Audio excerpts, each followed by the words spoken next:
নমস্কাৰ, আপোনালোকৰ কাৰণে লৈ অহা ৰেচিপিটোৰ এয়া প্ৰথমতে সামগ্ৰীখিনি দেখুৱাবলৈ লৈছোঁ। এয়া মই সৰু সৰুকৈ কেইপিচমান পিঁয়াজ কাটি লৈছোঁ আৰু লগতে লৈ লৈছোঁ কেইটামান জলকীয়া। আপোনালোকৰ প্ৰয়োজন অনুসাৰে আপোনালোকে জলকীয়া বেছিও দিব পাৰে, কমো দিব পাৰে। লগতে লৈ লৈছোঁ 4টা কণ বিলাহী, যিটো অপশ্যনেল হয়, আপোনালোকৰ লগত নাথাকিলে নিদিয়াকৈও থাকিব পাৰিব। আৰু লৈ লৈছোঁ মান ধনিয়া আৰু কেইফুটামান নহৰু। আৰু হৈছে আমাৰ মেইন ইনগ্ৰিডিয়েণ্টছ, সেইটো হৈছে এয়া মাছ। আৰু এয়া শুকান মাছৰ চাটনি আজি বনাবলৈ লৈছোঁ আৰু লগতে আপোনালোকৰ লগতো শ্বেয়াৰ কৰিম। আৰু শুকান মাছৰ চাটনি বনাবলৈ এই যিটো সৰু সৰু মাছ হয়, এই মাছখিনি হ'লে বেছি ভাল লাগে। আৰু মাছকেইটা মই ভালদৰে গৰম পানীত ধুই লৈছোঁ। ধুই লৈ উঠি এয়া ধুনীয়াকৈ চাফা কৰি লৈছোঁ। এতিয়া কেৰাহী এখন পাতি ইয়াতে দি দিছোঁ অকণমান মিঠাতেল। আৰু মিঠাতেলখিনি দিয়াৰ পিছত ফাৰ্ষ্টতে ইয়াতে মই এতিয়া দি দিম পিঁয়াজখিনি। আৰু পিঁয়াজখিনি মই অকণমান টাইম ইয়াতে ভাজি ল'ম। আৰু গোটেইখিনি সামগ্ৰী একেলগেও ভাজিব পাৰে, মই অকণমান বেলেগ বেলেগকৈ ভাজি লৈছোঁ। যিহেতু বস্তু টাইপত বেলেগ বেলেগ, গতিকে কিছুমান অকণমান বেছিকৈ ভাজিব লাগে, কিছুমান অকণমান কমকৈ ভাজিলেও হয়। সেই গতিকে মই ভাবিলোঁ বেলেগ বেলেগকৈ সামগ্ৰীখিনি ভাজি লওঁ। এয়া প্ৰথমতে মই পিঁয়াজখিনি ভাজি লৈছোঁ আৰু ভাজি লৈ এনেদৰে আঁতৰাই ৰাখিছোঁ। আৰু সেই একেটা কেৰাহীতে মই এতিয়া আকৌ অকণমান তেল দি দিছোঁ। আৰু তেলৰ পৰিমাণটো আপোনালোকে চাই ল'ব, মই বেছি ইমান ইউজ কৰা নাই, অকণমানকৈ ইউজ কৰি দিছোঁ। এতিয়া মই ইয়াতে দি দিছোঁ নহৰুখিনি। নহৰু আৰু জলকীয়াটো মই একেলগে ফ্ৰাই কৰি ল'ম, বেলেগ বেলেগকৈ নকৰোঁ।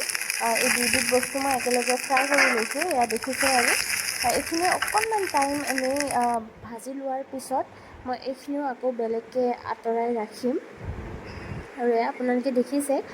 নেক্সট মই আকৌ অকণমান তেল দি দিছোঁ কেৰাহীটোত। আৰু এতিয়া মই ভাজি ল'ম এই ধুই থৈ দিয়া মাছখিনি। আৰু মাছখিনি যিহেতু অকণমান মানে ইয়াতে নিমখটো দিবই লাগিব, গতিকে মই মাছখিনি ভাজিতে অকণমান নিমখো দি ল'ম। তেতিয়া মাছটোৰ ভিতৰত অকণমান নিমখটো সোমাই যায়, তেতিয়া আৰু পিছত নিদিলেও হয়, আৰু যদি লাগে তেতিয়া দিব পাৰিব। মই এতিয়াই নিমখখিনি দি লৈছোঁ। আৰু এয়া অকণমান টাইম মাছকেইটাও এনেদৰে ভাজি লৈছোঁ। আৰু এয়া আকৌ আঁতৰাই ৰাখি দিম মাছখিনিও। আপোনালোকে দেখিছে, ষ্টেপ বাই ষ্টেপ আপোনালোকে চাই যাওক। আৰু এইখিনি খাই আপোনালোকে ভাল পায়নে এই চাটনিটো? মই পিছে খুব বেছি ভাল পাওঁ। আৰু লাষ্টত মই তেল নিদিয়াকৈয়ে এনেদৰে কেৰাহীটোত তেল আছিলেই, তাতে মই এই বিলাহীকেইটাও ভাজি লৈছোঁ। আৰু এয়া একবাৰ গোটেইখিনি সামগ্ৰী এনেদৰে দেখাই দিছোঁ। কিন্তু মান ধনিয়াটো মই ভাজি লোৱা নাই, যিহেতু ভাজি লোৱাৰ পিছত গোন্ধটোতকৈ কেঁচা গোন্ধটো বেছি ভাল লাগে, সেইকাৰণে মই ইয়াতে দি দিম ডাইৰেক্ট মানে মান ধনিয়াখিনি। আৰু এতিয়া মই খুন্দনা এটা লৈছোঁ, যিহেতু মোৰ তাতে মিক্সি নাই, গ্ৰাইণ্ডাৰ নাই, গতিকে মই খুন্দনাটোতে খুন্দি ল'ম। ধুনীয়াকৈ চাটনিটো ইয়াতেই বনাম। আৰু এয়া দেখিছে, গোটেইখিনি সামগ্ৰী মই এনেদৰে খুন্দনাটোতে দি দিছোঁ।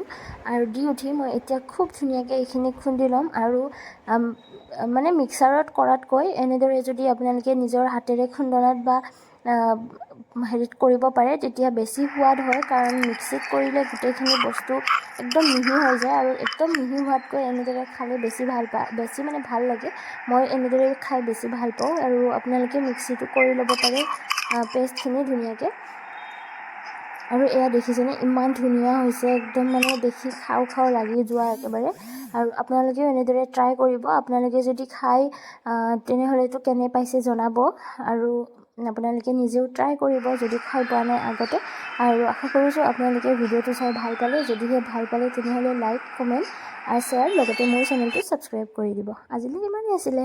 নমস্কাৰ।